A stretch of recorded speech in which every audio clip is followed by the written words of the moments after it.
Jamás imaginé que un simple viaje en metro pudiera transformarse en una lucha por la supervivencia. Me llamo Mark Lewinsky. Tengo 34 años y trabajo como editor en una pequeña editorial en Manhattan. Aquel día empezó como cualquier otro martes de enero, con el pronóstico del tiempo, que prometía una fuerte nevada. La tormenta de nieve Jonas 2 se dirige a Nueva York.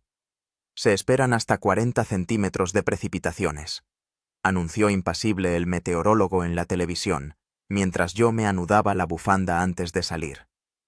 Sonreí para mis adentros. Después de Jonas, hace 6 años, cuando la ciudad quedó paralizada durante 3 días, a los hombres del tiempo les encantaba dramatizar cada nevada. Al bajar a la estación de Union Square sobre las 6 de la tarde, noté que el andén estaba inusualmente abarrotado. Todo el mundo se apresuraba para llegar a casa antes de que se desatara la tormenta. Tras apretujarme en el vagón de la línea Q, encontré con alivio un asiento junto a la ventana. Fuera ya giraban los copos de nieve, pero nada fuera de lo común. El típico paisaje invernal. Éramos alrededor de 30 personas en el vagón, un microcosmos de la sociedad neoyorquina. Un caballero canoso con un abrigo caro leía el Wall Street Journal. Una pareja joven, abrazada, veía algo en un teléfono móvil. Una mujer con 2 enormes bolsas de Macy's dormitaba, apoyada contra la puerta. Frente a mí, una chica con el pelo pelirrojo recogido en un moño descuidado tecleaba algo rápidamente en un portátil, corrigiéndose las gafas de montura fina de vez en cuando.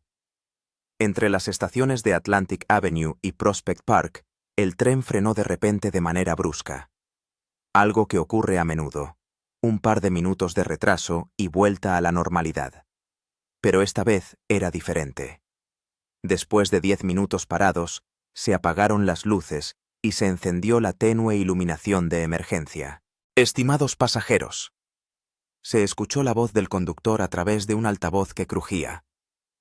Debido a condiciones meteorológicas extremas, el servicio queda temporalmente suspendido. Por favor, mantengan la calma. Reanudaremos la marcha en cuanto recibamos autorización. Un suspiro colectivo de decepción recorrió el vagón. La gente empezó a mirar sus teléfonos. La señal era débil, pero aún funcionaba. Abrí la aplicación del tiempo y me quedé helado. La tormenta de nieve se estaba desarrollando a una velocidad increíble, transformándose en un auténtico temporal de invierno. La temperatura caía en picado. Después de 20 minutos, la luz parpadeó de nuevo y se apagó por completo. La iluminación de emergencia solo emitía un espectral brillo azulado, que hacía que los rostros de los pasajeros parecieran máscaras de cera. Sentí que el aire se enfriaba. Estimados pasajeros, volvió a hablar el conductor, pero esta vez su voz sonaba tensa. Se ha producido un corte de energía en este sector. El sistema de calefacción está temporalmente fuera de servicio. Nos encontramos en el túnel entre estaciones. Los servicios de rescate han sido avisados, pero debido a la fuerte nevada y los atascos, el acceso es complicado. Por favor, mantengan la calma y conserven el calor. En el vagón reinó el silencio. Ese silencio particular que se produce cuando la gente se da cuenta de la gravedad de la situación, pero aún no está preparada para aceptarla. Miré por la ventana. Tras el cristal solo había negrura de túnel. La pelirroja de enfrente cerró el portátil y me miró a los ojos. Parece que vamos a estar aquí un rato, dijo con un ligero acento que no supe identificar. Imagino que como mucho 1 hora o 2, respondí con una falsa seguridad. Ella esbozó una leve sonrisa. Me llamo Elisa Novak. Mark Lewinsky, me presenté, tendiéndole la mano. En ese momento, los teléfonos de varios pasajeros emitieron simultáneamente un agudo sonido de alerta de emergencia. Saqué el mío. Alerta de emergencia. La tormenta de nieve Jonas 2 ha alcanzado un nivel crítico. Se declara el estado de emergencia en la ciudad de Nueva York. Permanezcan en interiores. La temperatura descenderá hasta los menos 20 grados. Se esperan ventisqueros de hasta 3 metros de altura. Todos los servicios terrestres quedan temporalmente suspendidos. Sentí un escalofrío que me recorrió la espalda y no era por la caída de la temperatura en el vagón. Estábamos atrapados bajo tierra en un tren sin electricidad, mientras arriba rugía una tormenta que paralizaba toda la ciudad. El anciano con el abrigo caro dobló el periódico y dijo en voz alta: «Señores, tenemos que organizarnos. Soy Howard Stern, ex médico militar. En primer lugar, tenemos que averiguar quién está en el vagón y con qué recursos contamos». Su tono tranquilo y autoritario tuvo un efecto tranquilizador en los pasajeros. El pánico que empezaba a surgir se aplacó un poco. «Somos 32 personas en este vagón», dijo una mujer con uniforme de enfermera. «Soy Lorena Jackson, trabajo en el Brooklyn Hospital. Tengo un botiquín básico». Eliza se levantó de su asiento. «Soy alpinista e instructora de supervivencia. Llevo algo de equipo en la mochila. Una manta térmica, una linterna, algo de comida». Me quedé sorprendido. Esa chica frágil, que parecía una oficinista más, resultaba estar mejor preparada que todos nosotros para una emergencia. Durante los siguientes 20 minutos realizamos un censo improvisado. Entre nosotros había 2 estudiantes, una familia con una hija adolescente, 4 oficinistas, una pareja de ancianos, una embarazada de 7 meses, un profesor de física, un barista, 3 turistas alemanes y una docena más de neoyorquinos de lo más variopinta. Howard y Eliza tomaron las riendas de la situación con rapidez. Pidieron a todos que revisaran sus provisiones: comida, agua, ropa de abrigo, medicamentos, todo lo que pudiera ser de utilidad. El resultado fue desolador. La mayoría solo llevaban teléfonos, carteras y llaves. Unos pocos tenían botellas de agua y alguien había encontrado barritas energéticas o sándwiches. Saqué de mi mochila un termo con café, una bolsa de almendras y un suéter de repuesto. No era la mejor contribución, pero era mejor que nada. «La temperatura está cayendo más rápido de lo que esperaba», dijo Howard, frotándose las manos. «Tenemos que conservar el calor. Propongo que nos sentemos más juntos y usemos toda la ropa que tengamos como aislamiento». Eliza asintió. «Exacto. Y tenemos que minimizar la apertura de puertas entre los vagones para retener el calor». El conductor, un joven llamado Rafael, vino a vernos desde la cabina. Su rostro reflejaba preocupación. «La comunicación por radio es intermitente», informó. «Lo último que escuché es que los equipos de rescate no pueden acceder a las entradas del metro debido a las acumulaciones de nieve. Están trabajando para despejarlas, pero con este tiempo llevará tiempo». «¿Cuánto?», preguntó alguien. Rafael vaciló. «Dicen, posiblemente 24 horas, mínimo». En el vagón se hizo un silencio sepulcral. 24 horas en un tren sin electricidad, con la temperatura bajando, sin suficientes provisiones de comida y agua. Miré el reloj. Solo eran las 7 de la tarde. Afuera, bajo metros de tierra y hormigón, rugía una tormenta de nieve, aislándonos del mundo. Crucé la mirada con Eliza. En sus ojos vi una determinación que, extrañamente, me dio fuerzas. «Saldremos de esta», dijo, como si leyera mis pensamientos. «Lo importante es actuar juntos». Pero ya sentía el frío penetrando lentamente a través de la ropa, y nuestra respiración comenzaba a condensarse en el aire en pequeñas nubecitas de vapor. Era solo la primera de muchas horas frías que nos esperaban. Hacia las 8 de la tarde, la temperatura en el vagón había descendido notablemente. Nuestra respiración se convertía en densas nubes de vapor, y las barras metálicas eran tan frías que dolía tocarlas con las manos descubiertas. Nos agrupamos en el centro del vagón, sentados en filas apretadas en el suelo, espalda contra espalda, para conservar el calor corporal. Eliza sacó de su mochila una manta térmica de aluminio compacta y se la entregó a la embarazada, llamada Carla. Su rostro estaba pálido por la angustia y sus manos acariciaban instintivamente su vientre. «Esto ayudará a mantener el calor», dijo Eliza suavemente. Es importante protegeros a ti y al bebé. Howard recorría metódicamente el vagón, comprobando el estado de los pasajeros. Cuando llegó a mí, se detuvo a observar mi chaqueta ligera. ¿Tiene algo más abrigado?, preguntó. Negué con la cabeza. Solo un suéter de repuesto. No esperaba esto. Nadie lo esperaba, asintió él. Póngase el suéter encima de lo que lleva. Las capas retienen el calor mejor que una sola prenda gruesa. Mientras me ponía el suéter, Elisa reunió a un pequeño grupo para discutir la situación. Howard, Rafael, Lorina y el profesor de física, llamado Nathan. Necesitamos evaluar nuestros recursos y elaborar un plan, dijo ella. Con temperaturas bajo cero y sin calefacción, la hipotermia será nuestra principal amenaza en pocas horas. Tengo un termo con café caliente, ofrecí, acercándome al grupo. No es mucho, pero podría ayudar. Gracias, Mark, asintió Elisa. Pero vamos a reservarlo para aquellos que tengan mucho frío. Ahora es más importante evaluar las reservas de agua y comida. Hicimos un inventario. En total, teníamos 11 botellas de agua de diferentes tamaños, 6 barritas energéticas, 3 sándwiches, una bolsa de almendras y una bolsa de frutos secos, una tableta de chocolate, un termo de café, 4 manzanas, un paquete de galletas saladas.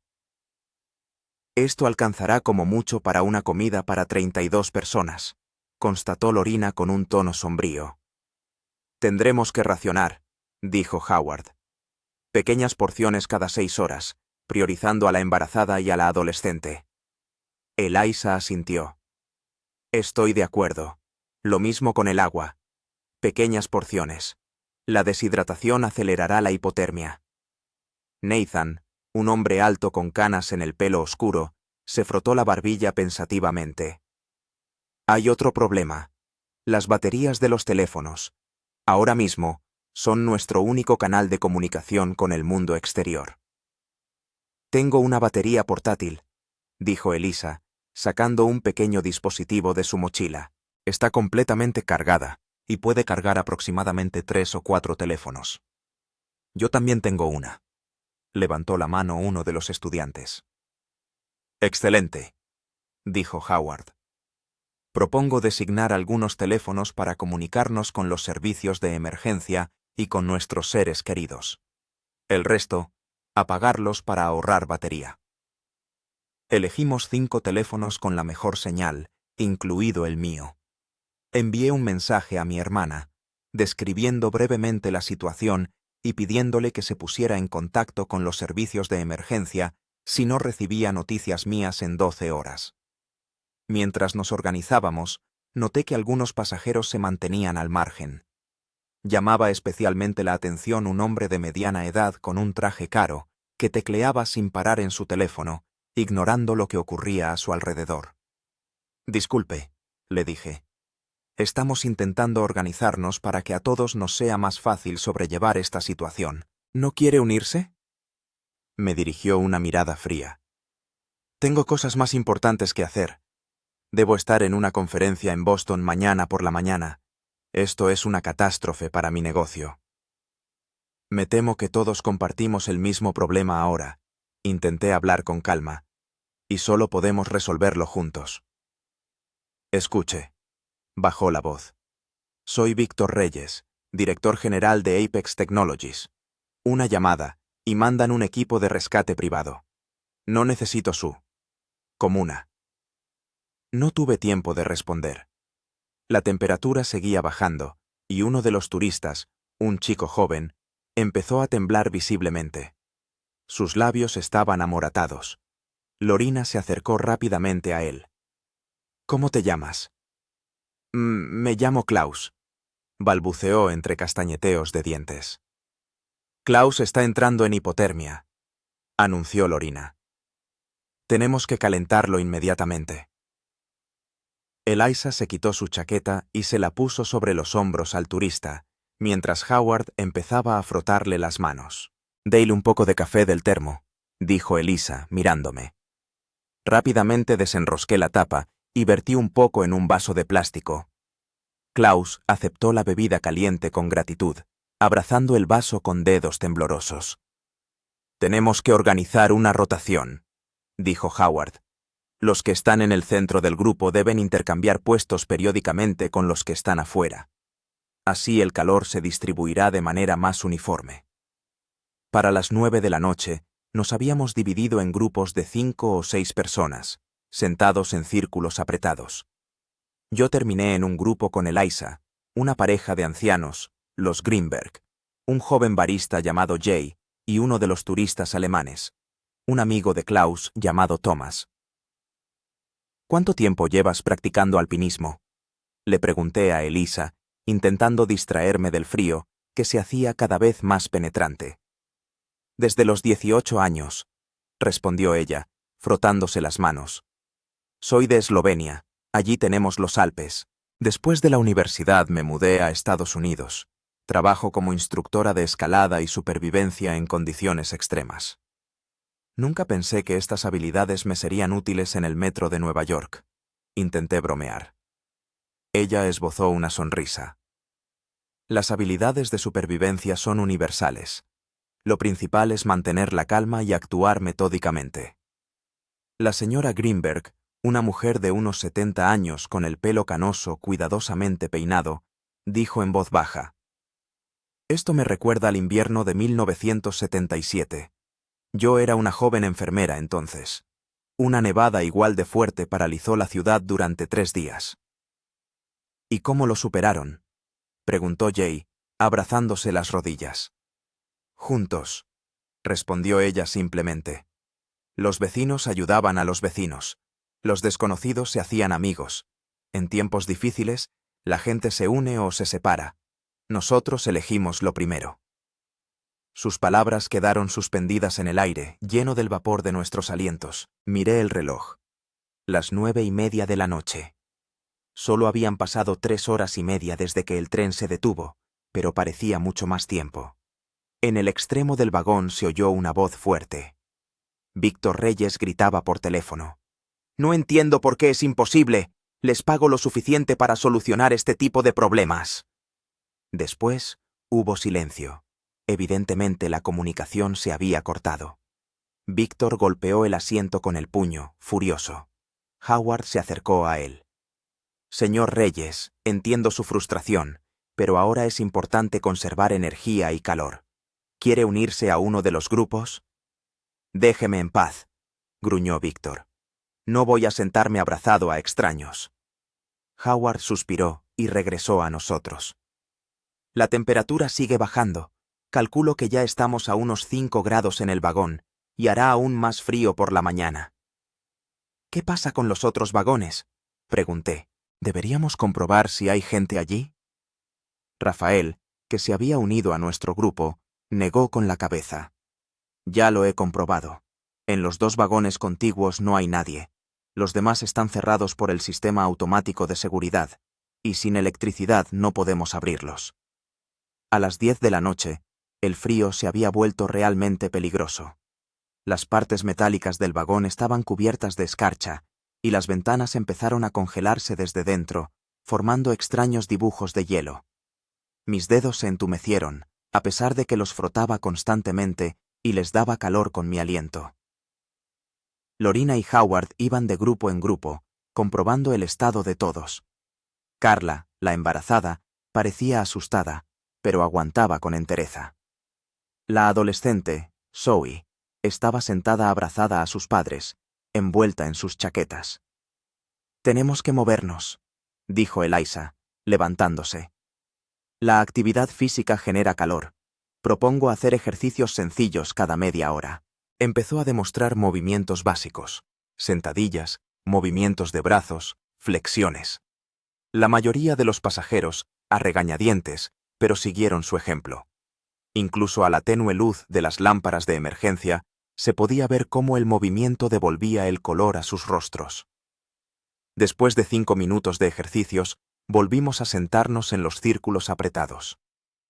Sentía la sangre bombear más rápido, aunque sabía que el efecto sería pasajero. «¿Crees que nos encontrarán?», preguntó Thomas en voz baja. En su voz se notaba la inquietud. Por supuesto, respondí con seguridad, aunque por dentro no lo tuviera tan claro. Solo necesitan tiempo para abrirse paso entre la nieve. En ese momento, mi teléfono vibró. Un mensaje de mi hermana. Mark, me puse en contacto con los servicios de emergencia. Están al tanto de vuestra situación. Las máquinas quitanieves están trabajando sin parar, pero la tormenta empeora. Aguanta. Te quiero. Les mostré el mensaje a Elisa y Howard. Al menos saben dónde estamos, dijo Howard. Pero tenemos que estar preparados para pasar aquí al menos una noche. Sobre las 11 de la noche, repartimos la primera ración de comida, medio barrita energética y unos sorbos de agua para cada uno. La comida nunca me había parecido tan valiosa como esos trocitos de barrita de avena.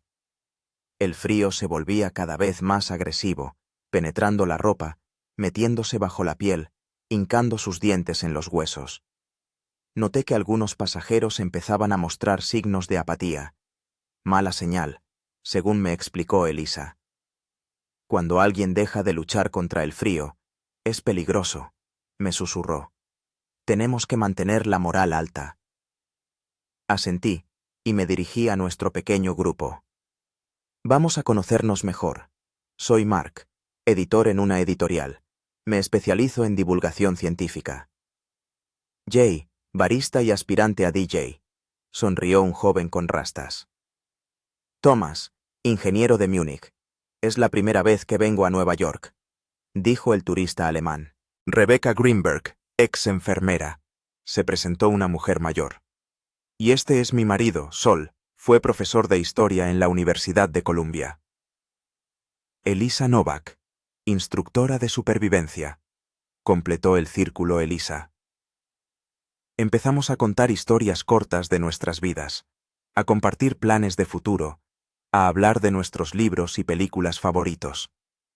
Todo para distraernos del frío y el miedo. Esta simple conexión humana proporcionaba una extraña calidez que no calentaba el cuerpo, pero sí el alma. Cerca de la medianoche, Howard anunció que debíamos intentar dormir para conservar energía. Nos tumbamos, apretujándonos unos contra otros para conservar el calor. Yo me quedé entre Elisa y Jay, sintiendo sus temblores y escuchando su respiración. El sueño no llegaba. El frío era demasiado penetrante, y la posición demasiado incómoda. Miraba el techo del vagón, iluminado por una tenue luz azulada, y pensaba en el calor de mi apartamento, en una ducha caliente, en las comodidades básicas que damos por sentado. ¿No puedes dormir?, susurró Elisa a mi lado. Demasiado frío, respondí. ¿Sabes? En la montaña hace aún más frío, dijo ella.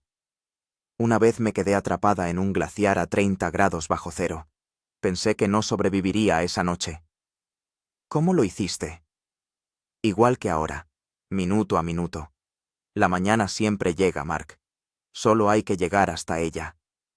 Sus palabras sonaban a una simple verdad, a una sabiduría ancestral. Cerré los ojos, intentando imaginar la mañana, el sol, el calor. Pero la realidad era otra. Estábamos enterrados bajo toneladas de nieve y hielo, en un vagón metálico que se convertía lentamente en un refrigerador.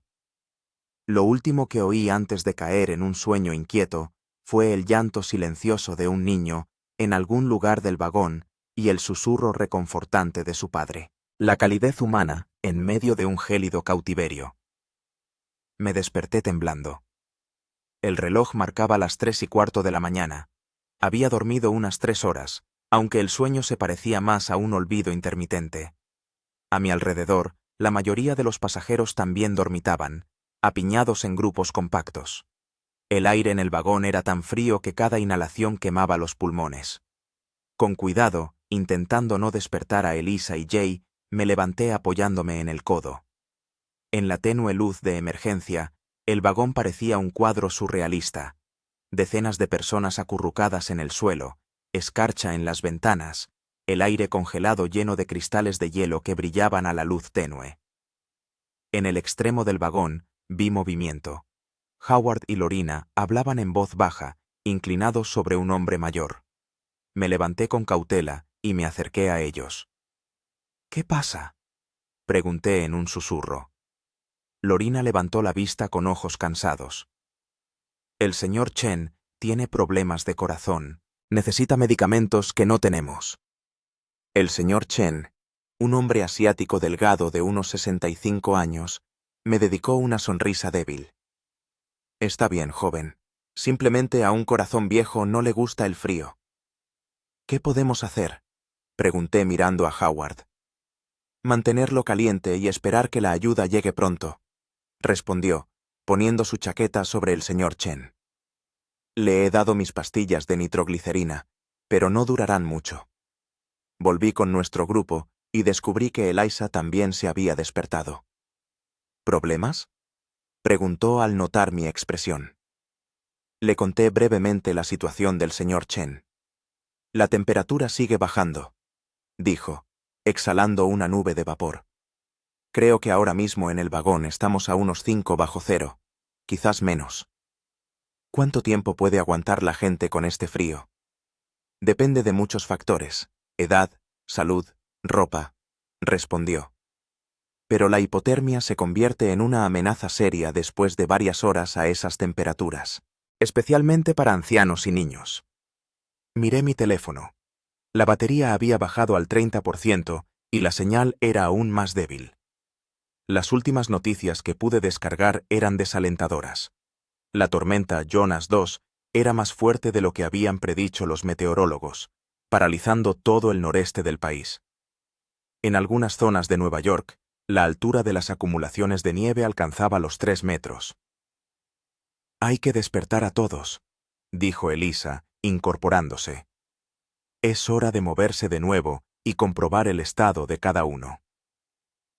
Empezamos a despertar a los pasajeros con cuidado. Algunos despertaban con dificultad, lo cual era una señal preocupante. La somnolencia con el frío intenso puede indicar el inicio de la hipotermia. Klaus, el turista alemán que ayer fue el primero en mostrar signos de hipotermia, tenía un aspecto especialmente malo.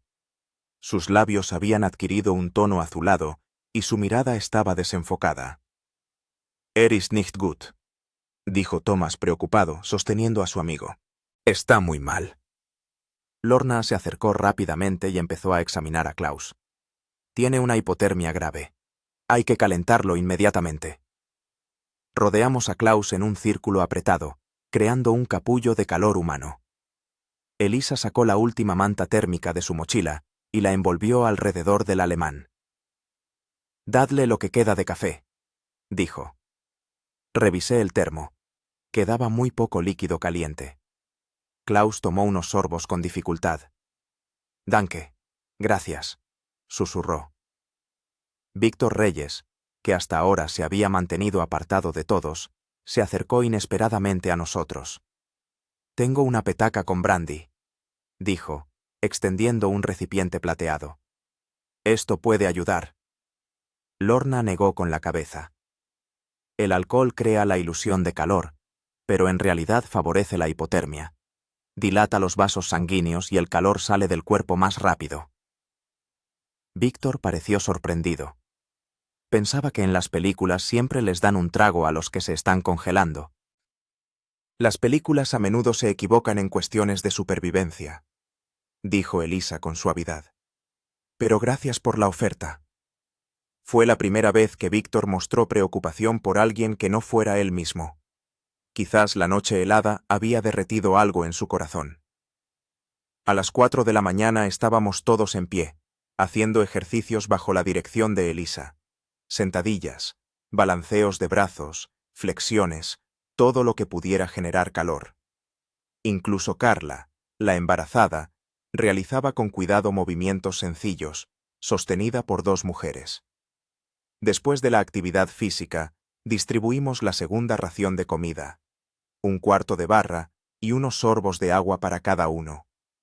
La comida era escasa, pero incluso estas migajas daban energía y, lo que no era menos importante, levantaban la moral.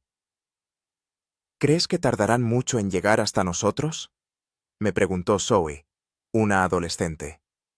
Su voz temblaba, pero no de frío, sino de miedo.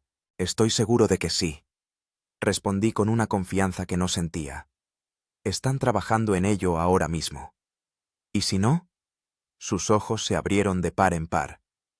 ¿Y si la tormenta dura varios días? No sabía qué responder, pero Elisa se agachó a su lado. Sabes, Zoe, en las montañas aprendí algo importante. La naturaleza nos pone a prueba, pero no para rompernos. Nos prueba para ver lo fuertes que somos por dentro, y a menudo resulta que somos más fuertes de lo que pensábamos. Zoe sonrió débilmente. Como en El Señor de los Anillos, cuando intentaban cruzar la montaña Caradhras. Exacto, se rió Elisa. Solo que nosotros no tenemos a Gandalf, pero tenemos 32 personas que se ayudan mutuamente.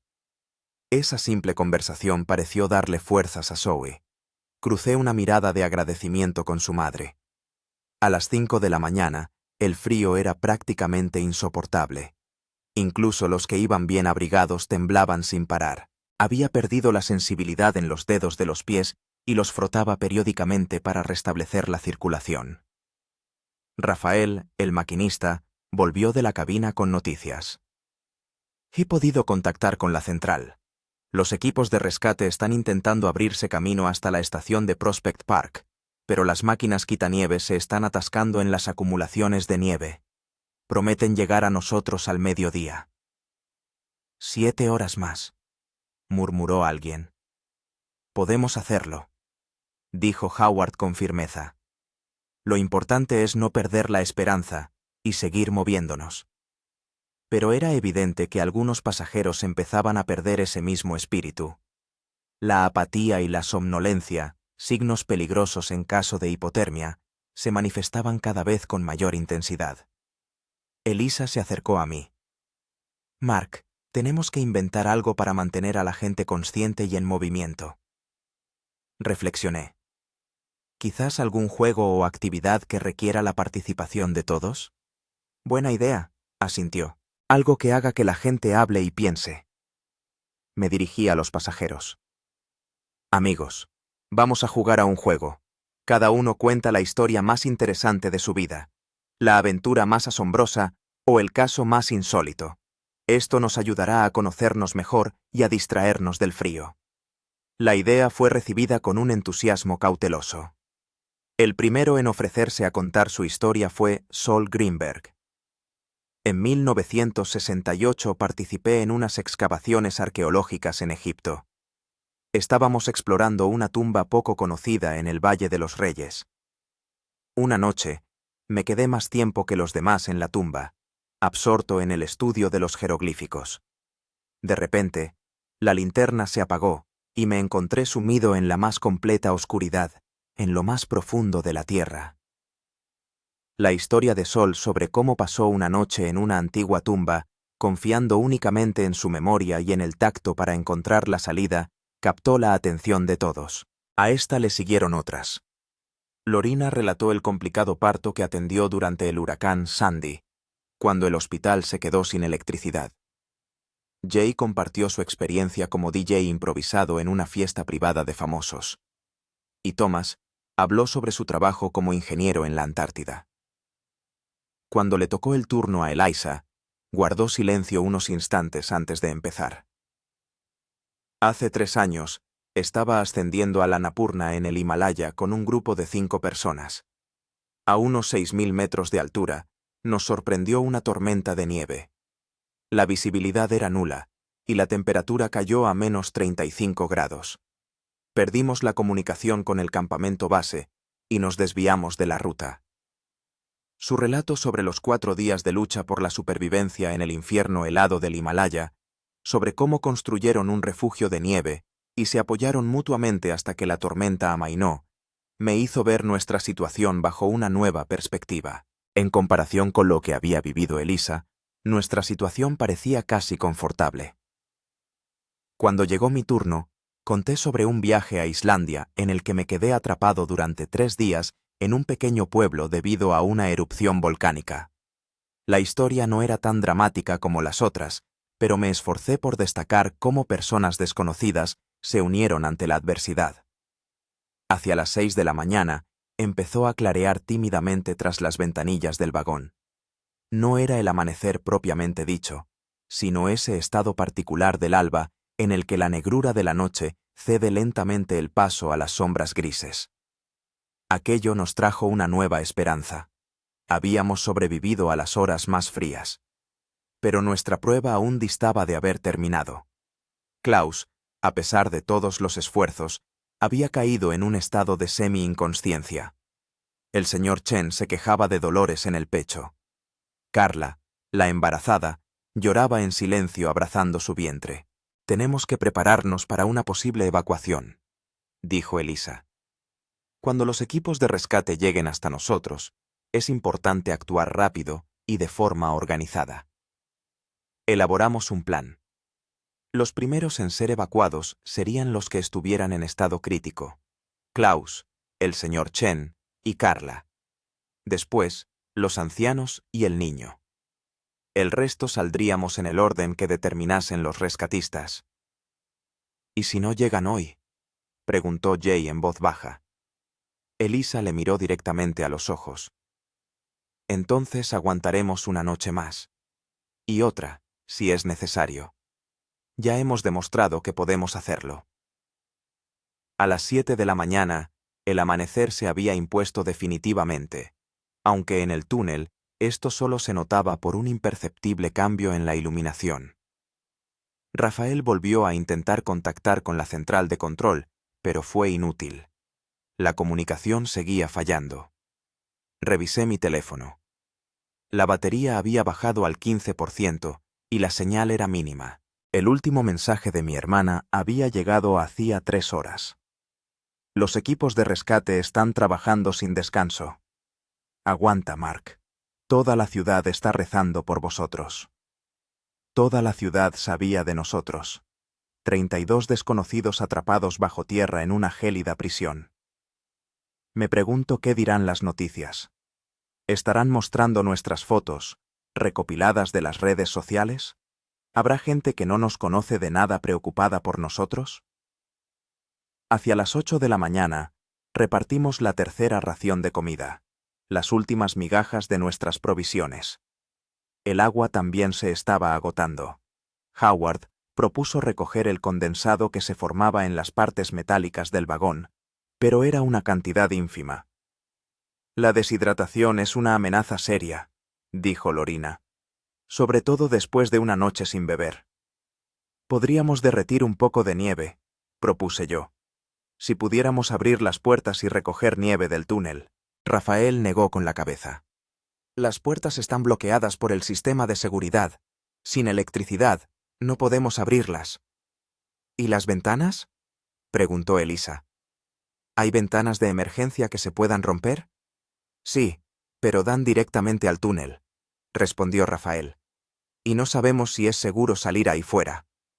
Tras una breve discusión, se decidió que Rafael, yo y Nathan intentaríamos abrir una de las ventanas de emergencia al final del vagón para evaluar la situación en el túnel. Utilizando un martillo del kit de emergencia, rompimos una pequeña ventana. Una ráfaga de aire helado, aún más frío que al que nos habíamos acostumbrado durante la noche, irrumpió en el vagón. Asomé la cabeza y alumbré con la linterna de Elisa. El túnel estaba parcialmente cubierto de nieve, que, al parecer, había entrado por los conductos de ventilación. Los rieles estaban cubiertos por una fina capa de hielo. «Hay nieve», informé al regresar al vagón, «pero no será fácil llegar hasta ella». Tras debatir, decidimos usar un cazo improvisado hecho con una botella de plástico atada a un cinturón.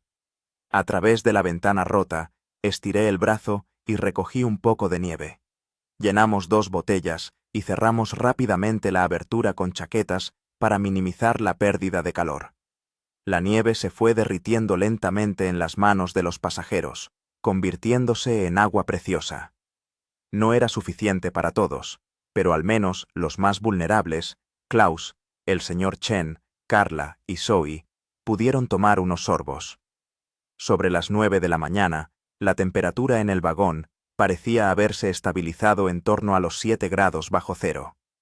Seguía haciendo un frío peligroso, pero al menos no iba a peor. La luz del día, aunque filtrada a través del grueso manto de nieve que había encima, nos proporcionaba un alivio psicológico.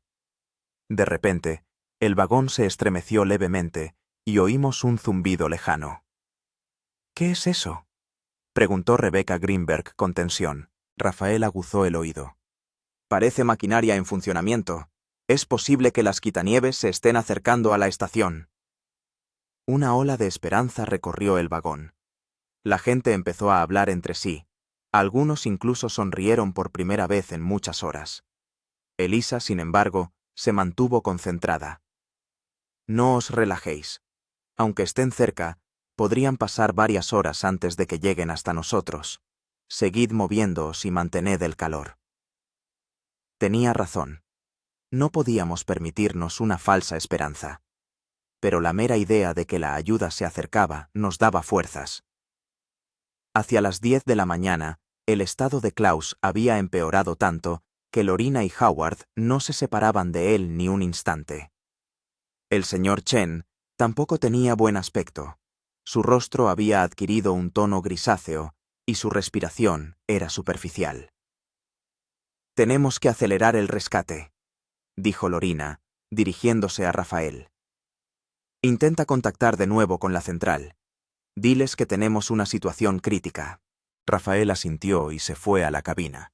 Volvió 10 minutos después con noticias alentadoras. «Los equipos de rescate han llegado a la estación de Prospect Park. Están bajando al túnel y se dirigen hacia aquí. El tiempo estimado es de 1 o 2 horas». Gritos de alegría llenaron el vagón. La gente se abrazaba, algunos lloraban de alivio. Incluso Víctor Reyes, que se había mantenido al margen todo el día, se permitió una sonrisa. «Estamos casi en casa», dijo, y en su voz, por primera vez en todo este tiempo, se escuchaba algo parecido a la gratitud, y no irritación. Pero nuestra prueba aún no había terminado. Teníamos que aguantar al menos 1 hora más antes de que llegaran los rescatistas, y el estado de algunos pasajeros era motivo de gran preocupación. «Tenemos que prepararnos para la evacuación», dijo Elisa. «Recoged todas vuestras cosas. Ayudad a los que no pueden moverse por sí mismos». Empezamos a prepararnos. Yo ayudé a Sol y Rebecca Greenberg a recoger sus pertenencias. Elisa y Lorina se encargaron de Klaus. Howard vigiló el estado del señor Chen, y los padres de Zoe preparaban a su hija para la evacuación. A las 11, oímos sonidos de trabajo y voces en el túnel. Rafael abrió la puerta de la cabina y vio luces de linternas que se acercaban. «¡Están aquí!», gritó, y su voz temblaba de emoción. Rescatistas con trajes de color naranja brillante surgieron de la oscuridad del túnel, iluminando el camino con potentes linternas. Eran alrededor de 10 personas, equipadas con equipos especiales para trabajar en condiciones extremas. «¡Que nadie se mueva de su sitio!», gritó el jefe del equipo, acercándose al tren. «Llevaremos a cabo la evacuación de forma organizada. Primero, los enfermos graves y los heridos». Las puertas del vagón, bloqueadas por el sistema de seguridad, tuvieron que ser abiertas manualmente con equipos especiales. Cuando el primer rescatista entró en el vagón, trayendo consigo una bocanada de aire fresco, aunque frío, sentí cómo la tensión de las últimas 17 horas empezaba a disiparse. «Tenemos 3 personas en estado crítico», informó Lorina, señalando a Klaus, al señor Chen y a Carla. «Necesitan atención médica inmediata». Los rescatistas evaluaron rápidamente la situación y comenzaron la evacuación. Klaus fue colocado en una camilla y sacado cuidadosamente del vagón. Le siguieron el señor Chen y Carla, a quien sostenían 2 rescatistas. Luego fue el turno de Zoe y la anciana pareja de los Greenberg. Ayudé a Sol a llegar hasta las puertas, donde lo recibieron los rescatistas. «Gracias, joven», dijo, apretando fuertemente mi mano. «Nos ha ayudado a sobrevivir a esta noche». Todos nos hemos ayudado mutuamente. Respondí, sintiendo una extraña emoción al separarme de una persona a la que conocía desde hacía menos de un día, pero con la que había vivido una de las pruebas más extremas de mi vida. La evacuación continuó. Los rescatistas trabajaron metódica y eficazmente, ayudando a cada pasajero a salir del vagón y a caminar por el túnel hasta la estación, donde, según nos dijeron, esperaban médicos y autobuses con calefacción. Cuando llegó mi turno, miré a Elisa, que estaba ayudando a los últimos pasajeros. ¿Vienes? Seré la última en salir, respondió. Quiero asegurarme de que no quede nadie. Era tan propio de ella preocuparse por los demás hasta el último momento.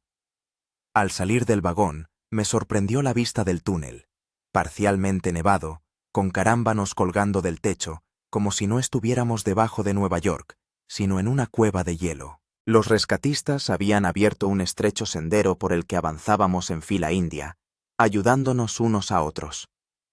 El camino hasta la estación duró unos 20 minutos. Avanzábamos lentamente, ayudando a los que se habían debilitado durante la noche. Cuando finalmente subimos a la plataforma de Prospect Park, nos recibieron médicos, policías y bomberos. La estación se había transformado en un centro de ayuda improvisado. Nos envolvieron de inmediato en mantas calientes, nos ofrecieron té caliente y comida. Los médicos examinaban a todos, prestando especial atención a quienes mostraban signos de congelación o hipotermia. Yo estaba sentado en un banco, abrazando una taza de té caliente con las manos, y observé a Elisa salir del túnel junto con los últimos pasajeros y rescatistas. Nuestras miradas se cruzaron, y ella sonrió. Una sonrisa cansada, pero feliz, de una persona que ha cumplido con su deber. Se acercó y se sentó a mi lado. Lo logramos. Gracias a ti, dije. Sin tus conocimientos y tu calma, todo podría haber terminado mucho peor. No solo gracias a mí, negó con la cabeza. Todos fuimos un equipo. 32 desconocidos se convirtieron en una sola entidad frente a la furia de la naturaleza. Miré a mi alrededor, a las personas con las que había pasado 17 horas en un cautiverio helado. Ya no parecían extraños. Habíamos compartido algo importante, algo que había cambiado a cada uno de nosotros. ¿Qué crees que les pasará?, pregunté, señalando con la cabeza a Klaus y al señor Chen, a quienes ya estaban preparando para trasladarlos al hospital. Son fuertes, respondió Elisa, y recibieron ayuda a tiempo. Creo que se recuperarán. Una enfermera se acercó a nosotros con una tableta. Necesito sus datos para el informe y el seguimiento médico. Mientras rellenábamos los formularios, oí a un policía contándole a un periodista. La tormenta de nieve, Jonas 2, ha sido la más fuerte de los últimos 50 años. La temperatura descendió hasta los 20 grados bajo cero, y la altura de las acumulaciones de nieve en algunas zonas alcanzó los 3 metros. Estas personas pasaron 17 horas en un vagón de metro sin calefacción, a una temperatura muy por debajo de cero. Que todos hayan sobrevivido es un verdadero milagro. No un milagro, pensé. Resiliencia humana, ayuda mutua y un poco de suerte. Cuando terminaron las formalidades, comenzaron a llevarnos a diferentes hospitales para que nos examinaran. Antes de subirnos a diferentes ambulancias, Elisa y yo intercambiamos números de teléfono. Llámame cuando estés libre, dijo. Creo que tenemos mucho de qué hablar. Definitivamente, respondí, dándome cuenta de que no quería perder el contacto con esa mujer extraordinaria que había demostrado tanta fortaleza y preocupación por los demás. Mientras la ambulancia se alejaba de la estación, miré por la ventana la nevada Nueva York. La ciudad parecía un cuento de invierno. Calles blancas, árboles cubiertos de escarcha, montones de nieve de la altura de una persona. Pero sabía que detrás de esa belleza se escondía un peligro mortal, y estaba agradecido por el calor que me rodeaba ahora. 17 horas en un cautiverio helado cambiaron mi percepción de lo que realmente importa en la vida. No la carrera, no el dinero, no el estatus, sino la conexión humana, la capacidad de ayudarnos unos a otros y encontrar fuerzas incluso en las circunstancias más difíciles. Cerré los ojos, sintiendo cómo el calor regresaba gradualmente a mi cuerpo. Había un largo camino de recuperación por delante, pero lo peor había pasado. Habíamos sobrevivido a la tormenta de nieve Jonas 2, y esta historia se quedaría con nosotros para siempre. El hospital me recibió con luz brillante, calor y el olor a antiséptico. Nunca antes estas cosas sencillas me habían parecido tan hermosas. Los médicos diagnosticaron congelación leve en los dedos de los pies e hipotermia general, pero en general mi estado era satisfactorio. Después de varias horas con un gotero, tratamientos de calentamiento y un examen exhaustivo, me permitieron irme a casa con la prescripción de reposo absoluto durante varios días. Mi hermana me recibió en la sala de emergencias, me abrazó con fuerza y rompió a llorar. Mark, estaba tan preocupada. Cuando recibí tu mensaje del metro, no sabía qué hacer. Todo está bien, Emma. La tranquilicé, aunque yo todavía sentía una extraña sensación de distanciamiento, como si una parte de mí se hubiera quedado en ese frío vagón. Todos salimos. De camino a casa, Emma me contó que nuestra historia era la noticia principal no solo en Nueva York, sino en todo el país. 32 héroes del metro.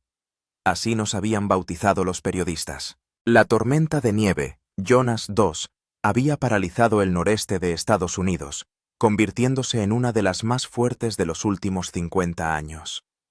En Nueva York cayeron más de 1 metro de nieve y la temperatura descendió a mínimos históricos. En casa me esperaban una ducha caliente, comida de verdad y una cama suave. Comodidades simples que antes daba por sentado. Pero incluso en el calor y la seguridad de mi apartamento, no podía dejar de pensar en las personas con las que había pasado esas 17 horas. Especialmente en Elisa. La llamé al día siguiente. Su voz al otro lado del teléfono sonaba tan tranquila y segura como en el metro. Mark, me alegro de oírte. ¿Cómo te encuentras?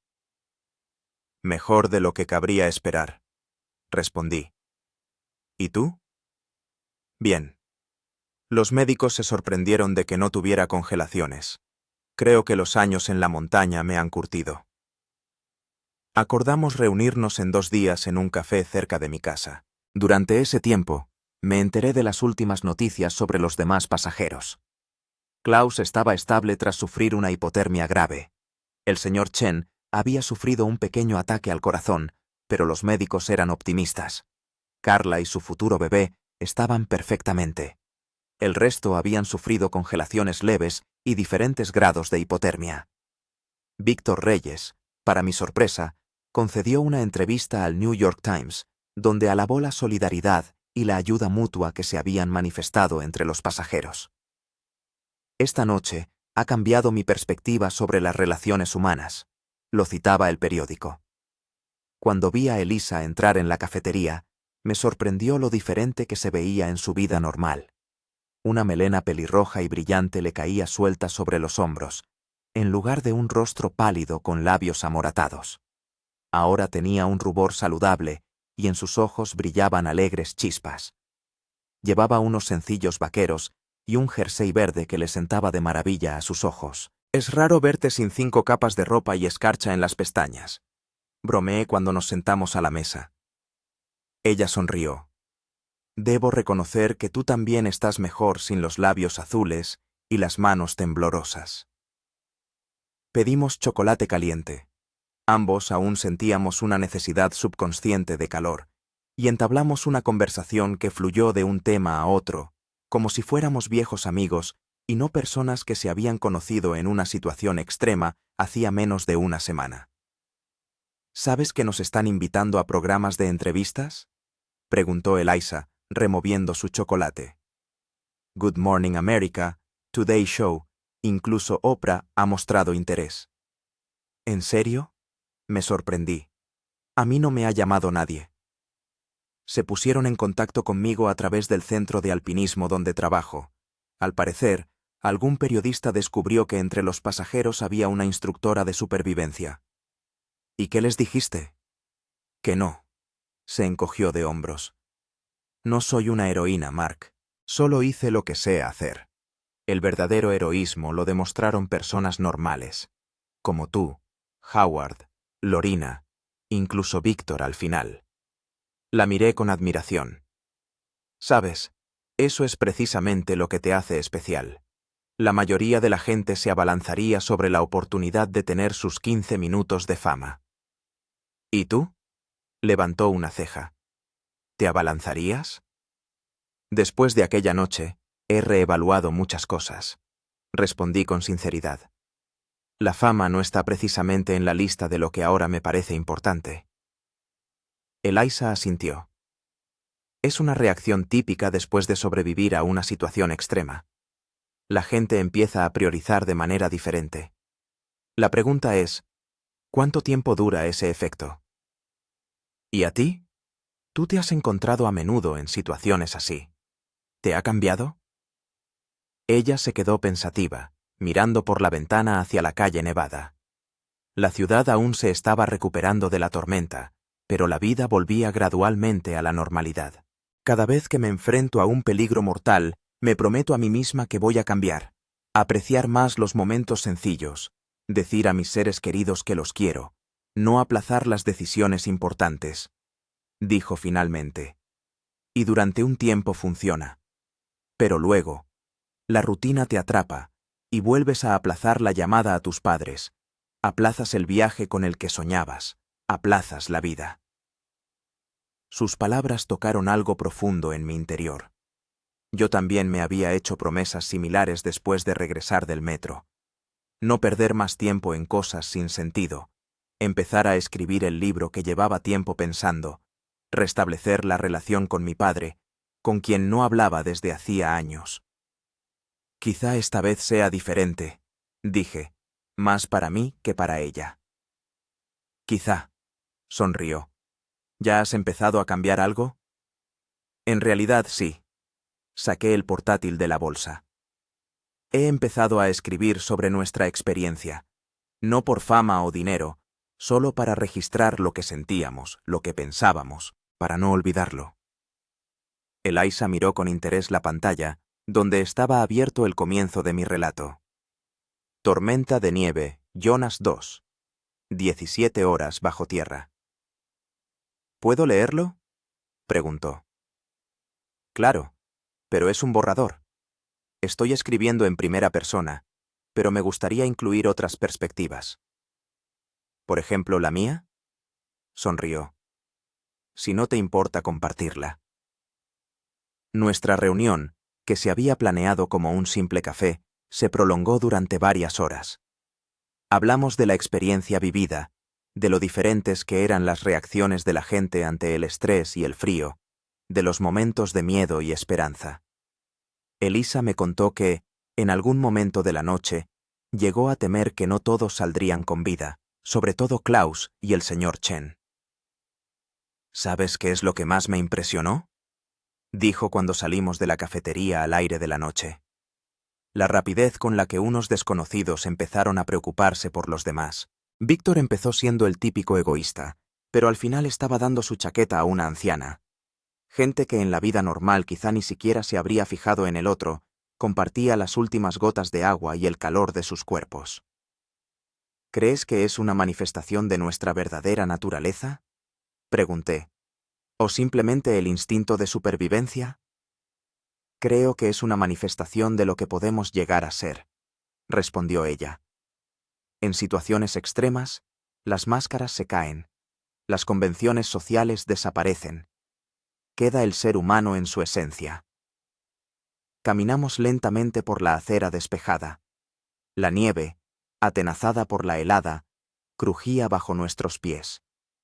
La ciudad a nuestro alrededor estaba inusualmente silenciosa, como si aún estuviera bajo el yugo de la tempestad. He recibido una carta de Howard, dije. Propone organizar un encuentro de todos los pasajeros dentro de un mes, algo así como una reunión de exalumnos.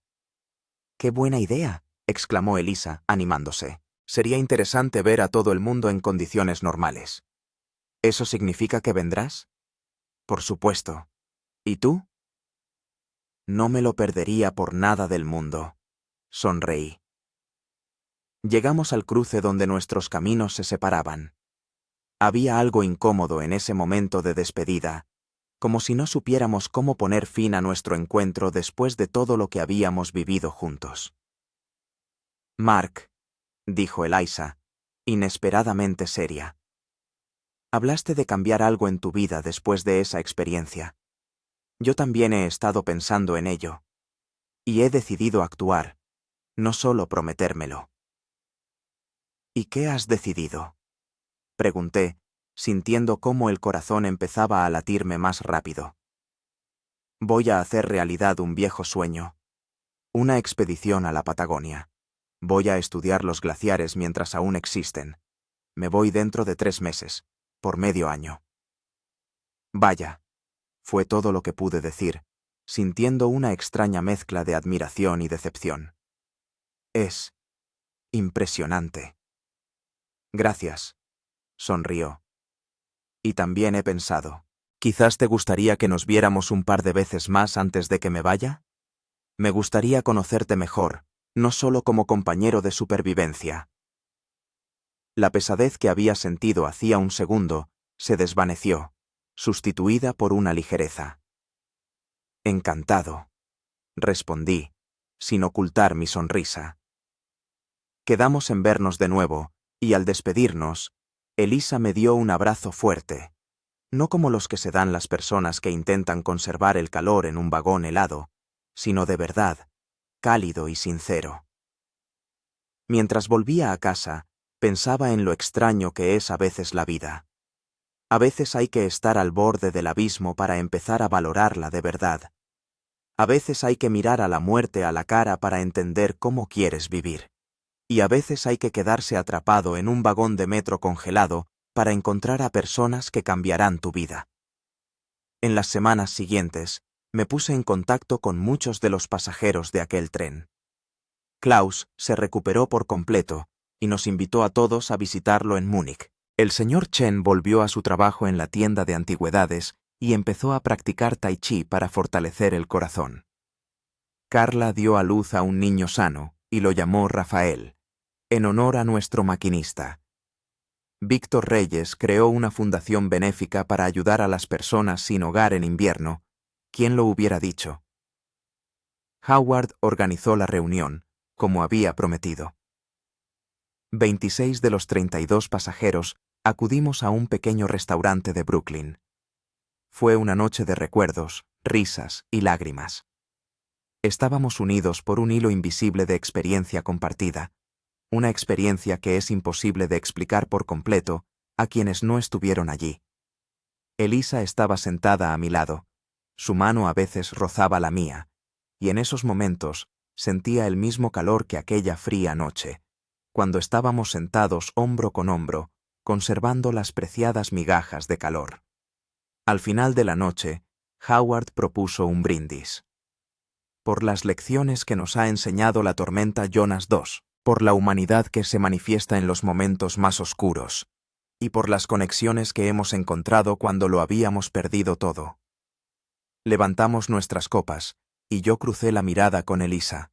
En ella había comprensión, calidez y algo más que daba esperanza en un futuro que podríamos compartir. La tormenta de nieve Jonas II cambió nuestras vidas no solo durante aquellas 17 horas en las que luchamos por sobrevivir. Sigue cambiándonos ahora, recordándonos lo que realmente importa y el poder de la conexión humana frente a la adversidad. Terminé de escribir sobre nuestra experiencia un mes después de los hechos. Eliza fue la primera lectora. Después de pasar la última página, me miró en silencio, y sus ojos brillaban con lágrimas. «Lo has transmitido a la perfección», dijo. «No solo los hechos, sino también los sentimientos. Cómo el frío penetra no solo en el cuerpo, sino también en el alma, y cómo el calor de los demás puede salvarte no solo de la congelación, sino también de la desesperación». No llegué a publicar esta historia, aunque varias editoriales mostraron interés. En su lugar, hice copias para cada uno de los 32 pasajeros, como recordatorio de lo que habíamos vivido y de en quienes nos habíamos convertido como resultado. Elisa se fue a su expedición, como había planeado. Antes de partir, pasamos 2 semanas juntos, conociéndonos en el contexto de la vida ordinaria, no de la supervivencia. Descubrí que era tan cautivadora hablando de libros y películas como dando instrucciones sobre cómo conservar el calor corporal a temperaturas bajo cero. Acordamos mantener el contacto en la medida de lo posible, teniendo en cuenta su ubicación en zonas remotas de la Patagonia. No sabía qué nos depararía el futuro, pero estaba seguro de una cosa. Conocer a Elisa en aquel frío vagón no fue una casualidad, sino algo parecido al destino. Hoy, justo un año después de la tormenta de nieve, Jonas 2, estoy en el aeropuerto JFK, esperando la llegada de un vuelo procedente de Buenos Aires. Elisa regresa de su expedición, y estoy deseando escuchar todas sus historias. La ciudad tras las ventanas del aeropuerto está cubierta de nieve de nuevo, pero esta vez es una nevada invernal común y corriente, no una tormenta devastadora. Aún así, al mirar los copos blancos, no puedo evitar recordar aquella noche que empezó de forma tan ordinaria y terminó de manera tan extraordinaria. 17 horas atrapado en el hielo me enseñaron que la calidez humana puede vencer al frío más intenso, y que a veces hay que perderlo todo para encontrar algo verdaderamente valioso. Elisa salió de la zona de llegadas con una mochila a la espalda y el rostro bronceado y curtido por el viento iluminado por una sonrisa al verme. 6 meses en la Patagonia la habían cambiado. Parecía a la vez más fuerte y más serena, como si hubiera encontrado alguna verdad importante entre los antiguos glaciares. «¡Mark!», gritó, y corrió hacia mí. La abracé con fuerza, aspirando el aroma de montañas lejanas, viento y aventuras, que parecía haberse impregnado en su pelo y su piel. «Bienvenida», le dije, sin soltarla. Durante 6 meses nos habíamos comunicado a trompicones. Raras llamadas por satélite, correos electrónicos cuando llegaba a lugares con internet y algunas videollamadas con una conexión tan mala que más adivinábamos que veíamos al otro. «¿Cómo estás?», preguntó, separándose y mirándome con atención. «Tienes buen aspecto». «Mejor que la última vez que me viste en el metro», bromeé. Ella se echó a reír. «Espero que no me estuvieras esperando allí. Sería demasiado simbólico». De camino del aeropuerto, Elisa me contó cosas de su expedición. Los majestuosos glaciares, que lamentablemente están retrocediendo a una velocidad alarmante. Las noches bajo las estrellas del hemisferio sur, tan brillantes que parecía que se podían tocar con la mano. Los habitantes locales, que compartieron con ella antiguos conocimientos sobre la supervivencia en esas regiones inhóspitas. «¿Sabes qué es lo más sorprendente?», dijo, cuando estábamos entrando en la ciudad. A pesar de toda la belleza y la grandeza de la Patagonia, a menudo pensaba en aquella noche en el metro, en cómo 32 extraños se convirtieron en una familia en 17 horas. Yo también me acuerdo a menudo, confesé, sobre todo en los días fríos. Hablando de días fríos, dijo mirando por la ventana a las calles nevadas. ¿Cómo ha sobrevivido la ciudad a este invierno? ¿Alguna otra ventisca? Nada parecido al Jonas 2, negué con la cabeza. Un invierno neoyorquino normal, aunque ahora siempre llevo un jersey extra y un termo con té caliente, por si acaso. Ella sonrió. Una buena lección. Yo también me he vuelto más previsora, aunque, bueno, parecía imposible. Llegamos a mi apartamento, donde había preparado la cena. Nada especial, solo comida casera, algo que Elisa había echado mucho de menos en la expedición. Mientras cenábamos, seguimos conversando y le conté lo que había pasado en estos meses. ¿Te acuerdas de que te dije que quería escribir un libro? No sobre nuestra experiencia en el metro, sino una novela. Claro, asintió ella. ¿De qué va? De un hombre que ha perdido el sentido de la vida y se va a un viaje en solitario por Alaska. Allí se enfrenta a la dura naturaleza y a sí mismo. Me avergoncé un poco. Suena a cliché, pero me parece que, después de nuestra experiencia, puedo describir con autenticidad tanto las pruebas físicas como las transformaciones psicológicas. No suena a cliché, dijo Elisa con seriedad. Suena sincero. ¿Lo has terminado? El primer borrador, asentí. Se lo envié a mi agente hace 2 semanas. Dice que tiene potencial. ¡Qué maravilla, Mark! Elisa se alegró sinceramente. Estoy orgullosa de ti.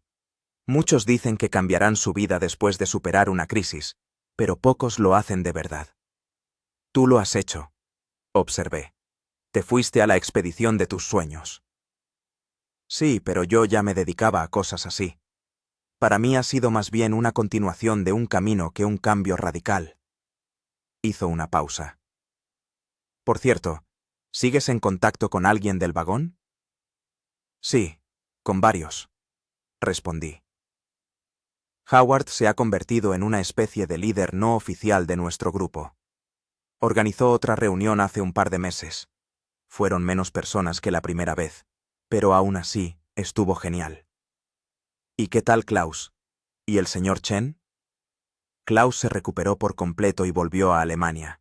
Nos envió postales a todos por Navidad. El señor Chen, por desgracia, tuvo otro ataque al corazón en marzo. No sobrevivió. Bajé la mirada.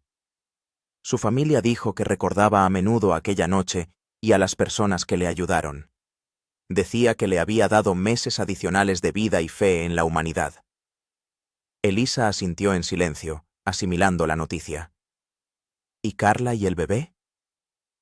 El pequeño Rafael está sano y feliz. Los vi en la reunión. Ya se sienta y, por lo visto, ha heredado la resistencia de su madre.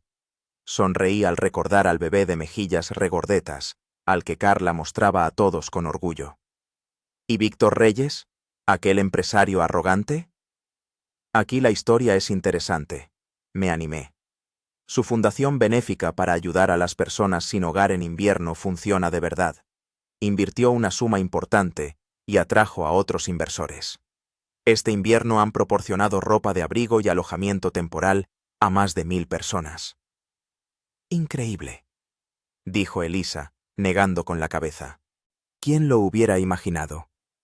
Me dijo que aquella noche le hizo darse cuenta de lo frágil que puede ser la línea entre la comodidad y la supervivencia, que el dinero no puede protegerte de todo.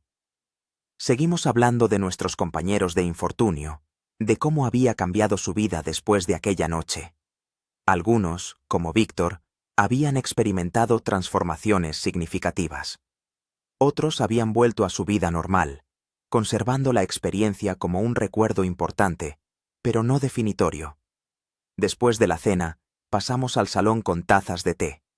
Afuera comenzó a nevar, una nevada suave y tranquila, nada que ver con la furiosa tormenta de hacía un año. ¿Sabes?, dijo Elisa pensativamente, mirando los copos de nieve que caían. En la Patagonia reflexioné mucho sobre la naturaleza de las crisis, sobre cómo exponen nuestro verdadero ser.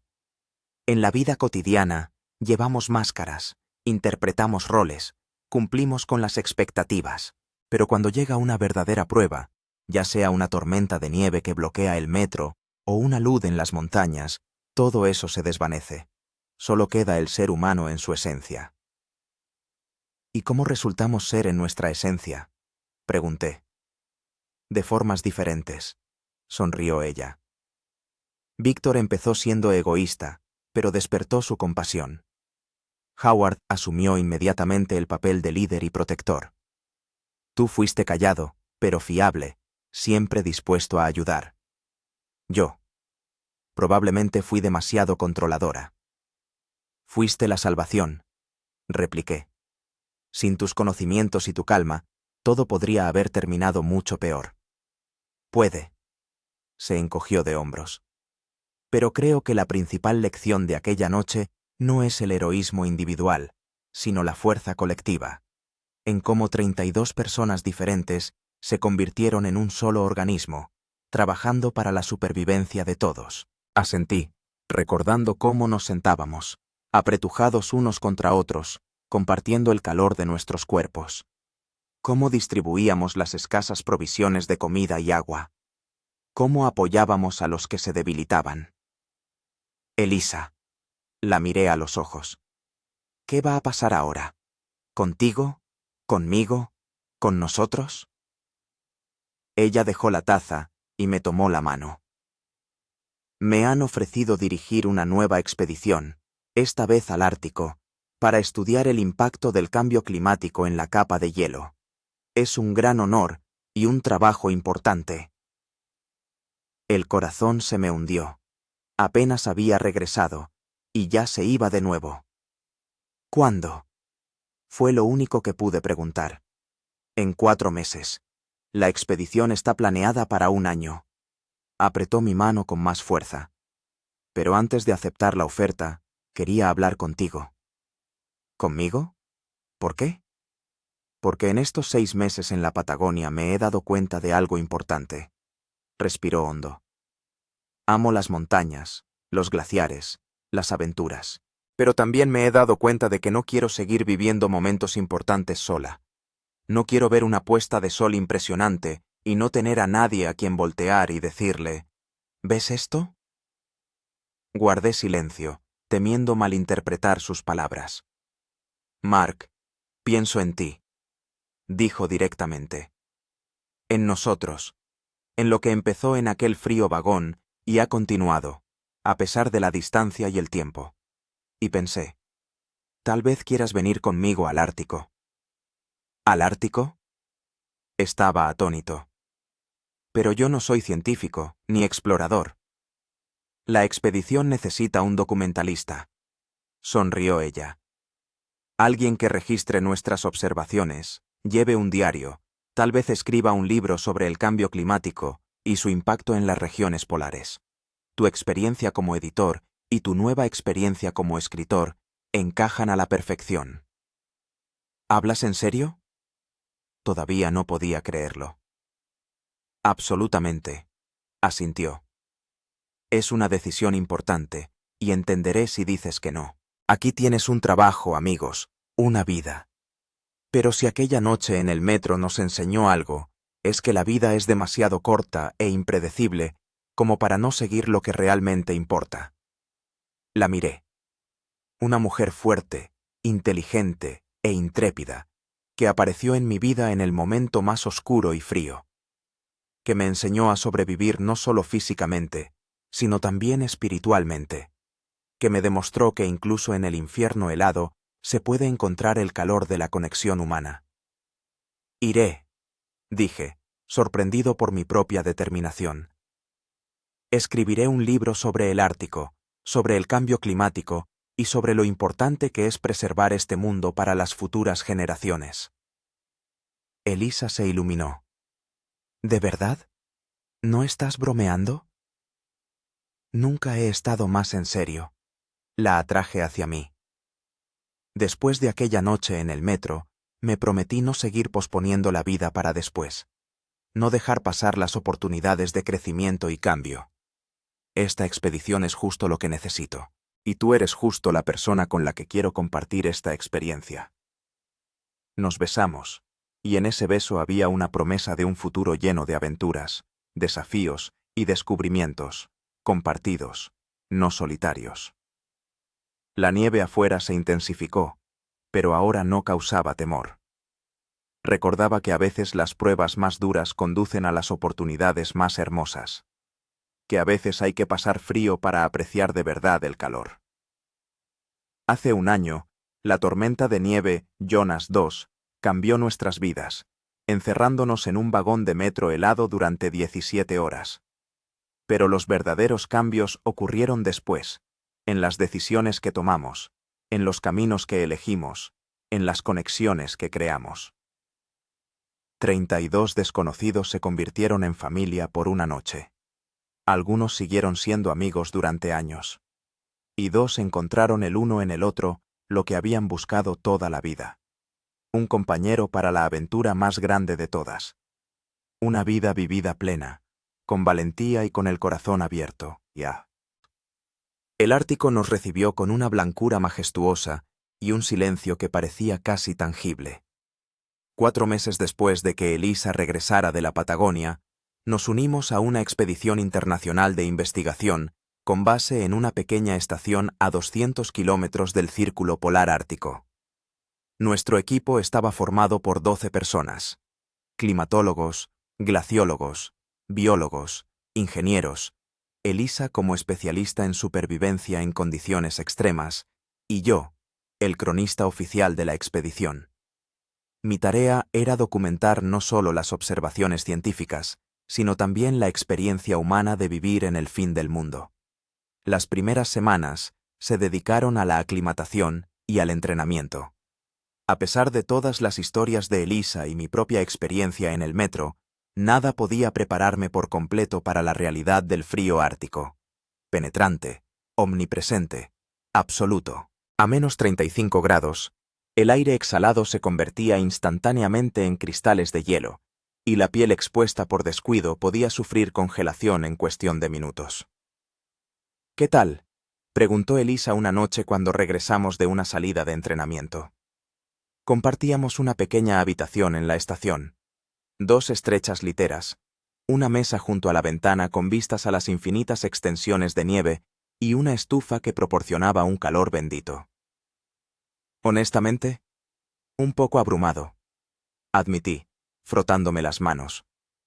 Es un nivel de frío completamente diferente al que experimentamos en el metro. Sí, aquí la naturaleza no bromea, asintió ella, sirviéndonos té caliente de un termo.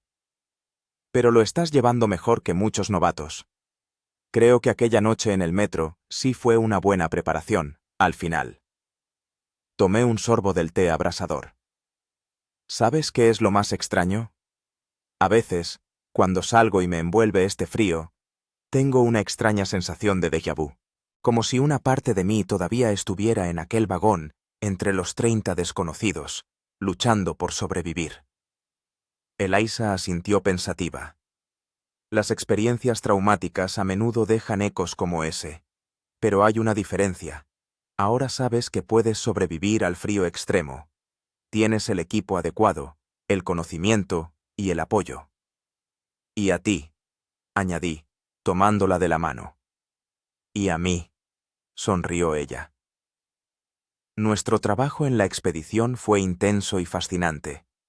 Los científicos medían el espesor del hielo, tomaban muestras para su análisis, rastreaban el movimiento de los glaciares. Yo acompañaba a diferentes grupos, registraba sus observaciones, tomaba fotos y realizaba entrevistas.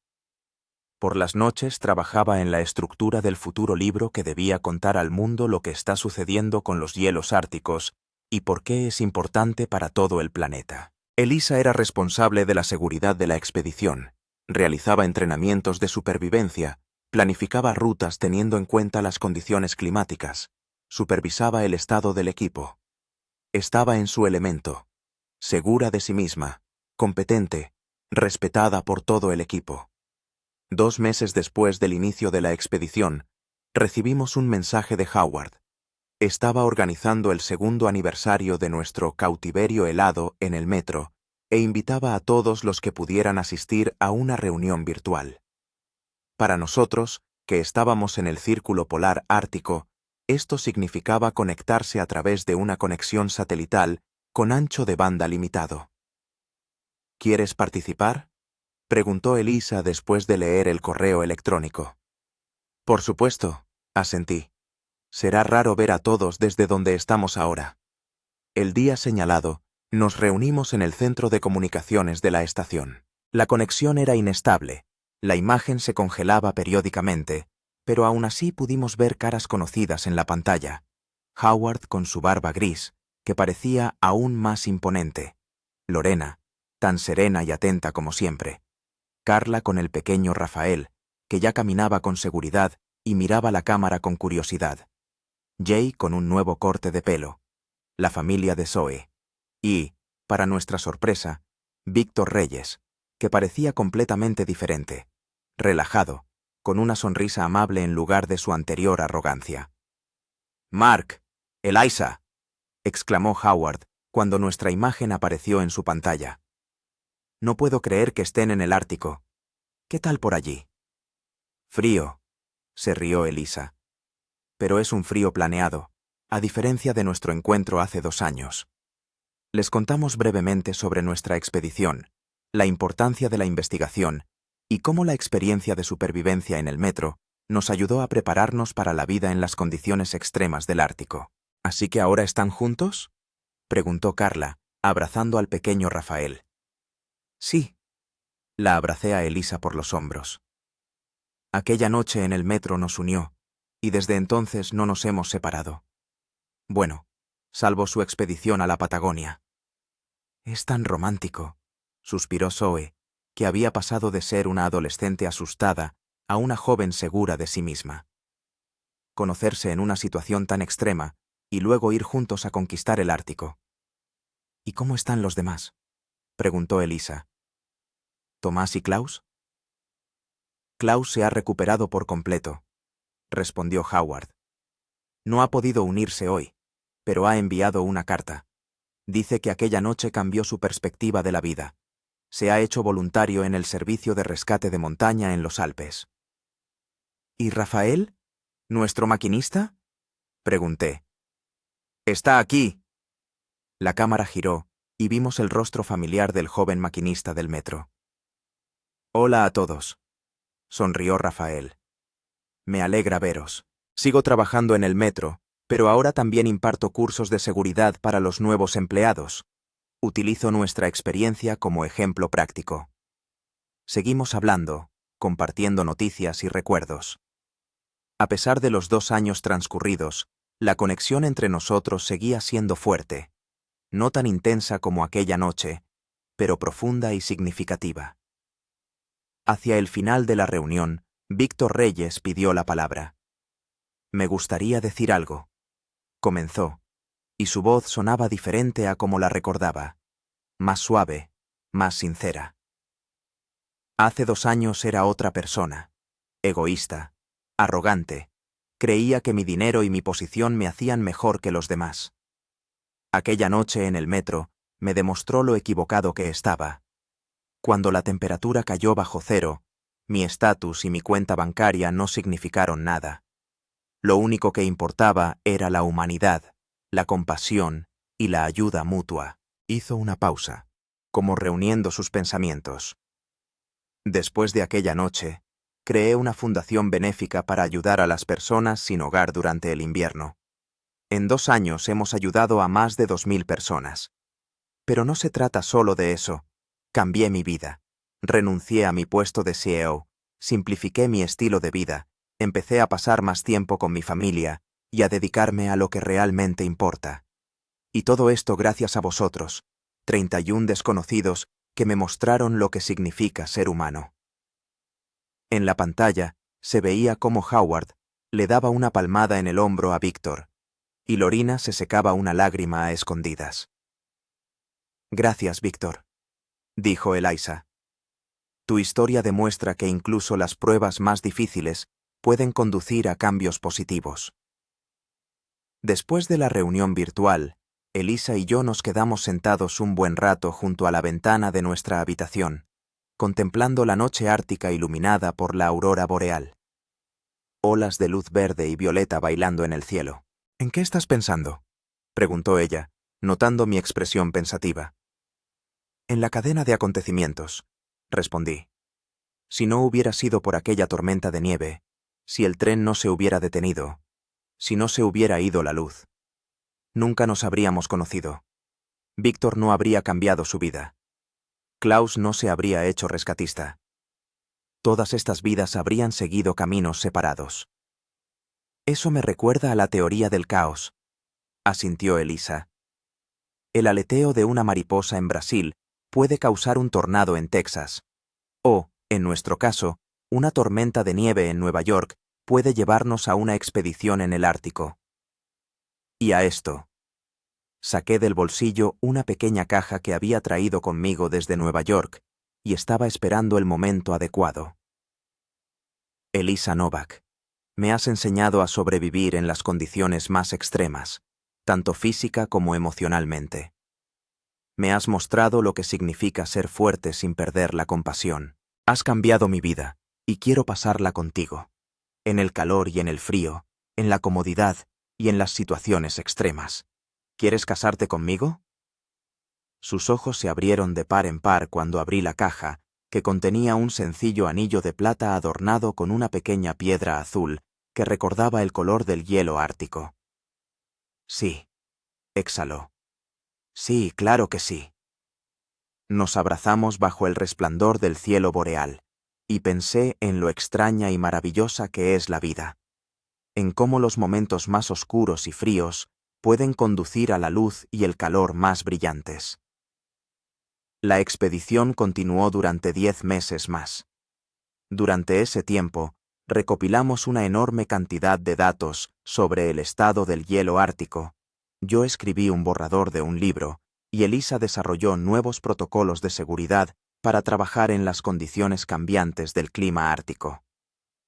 Nos casamos allí mismo, en la estación de investigación, en presencia de nuestros compañeros de expedición.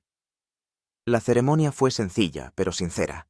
En lugar de los votos tradicionales, nos prometimos mutuamente ser apoyo y calor en los tiempos más fríos, luz en los momentos más oscuros, y siempre, siempre permanecer juntos, pasara lo que pasase. Cuando terminó la expedición, volvimos a Nueva York, pero sabíamos que era solo una parada temporal. El mundo estaba lleno de lugares que necesitaban ser explorados, historias que necesitaban ser contadas y experiencias que nos esperaban. Mi libro sobre el Ártico fue publicado un año después y fue reconocido tanto por su precisión científica como por la dimensión humana de la historia del cambio climático. Incluí en él un capítulo sobre cómo la tormenta de nieve, Jonas 2, y 17 horas en un metro congelado cambiaron mi vida y me llevaron al fin del mundo con la mujer que me enseñó a sobrevivir y a vivir una vida plena. Elisa y yo seguimos trabajando juntos, ella como experta en supervivencia en condiciones extremas, yo como escritor y documentalista. Visitamos los rincones más remotos del planeta, desde las selvas tropicales hasta las mesetas de alta montaña, pero siempre volvíamos al frío, nuestro primer elemento común. Cada año, en el aniversario de la tormenta de nieve, Jonas 2, nos reuníamos aquellos que podíamos de los 32 pasajeros, a veces en persona, a veces virtualmente. Con cada año que pasaba, éramos menos.